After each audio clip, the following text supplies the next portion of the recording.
Hello, family. I have missed you. I recorded this already and then it got a little long, and so I wanted to actually wrap up. Hi. I've been working on a really big project and more will be revealed, but that's why you haven't seen me in a couple days. Today, I want to talk about power. Girl Trek is talking about power this week in self-care school, and I love it when something that I hear in the morning podcast really gives me some grounding in what I say to you all. So when I was in graduate school, I was studying sociology. I studied sociology versus anthropology or history because of sociology's emphasis on understanding and studying power. And so when I talk about leadership, when I talk about vision, and when I talk about strengths, I think sometimes it really comes across as more of an individualist project. And I do believe in the power of the individual. That said, most of my energy focuses on collective power, the power of we, the power of the people.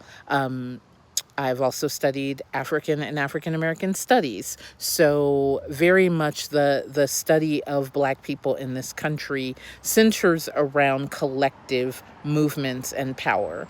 The Underground Railroad was a collective movement. The Civil Rights Movement was a collective movement.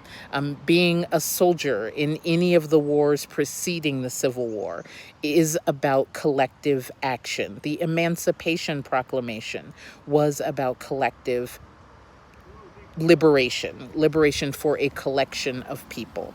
So when I think about vision and power, I'm not just talking about your vision of your car, your house, your dream life. I'm thinking about your vision for us as a people, as a citizenry, if you're a citizen of the United States, as a resident of your state or local community, your collective vision or your vision for the collective.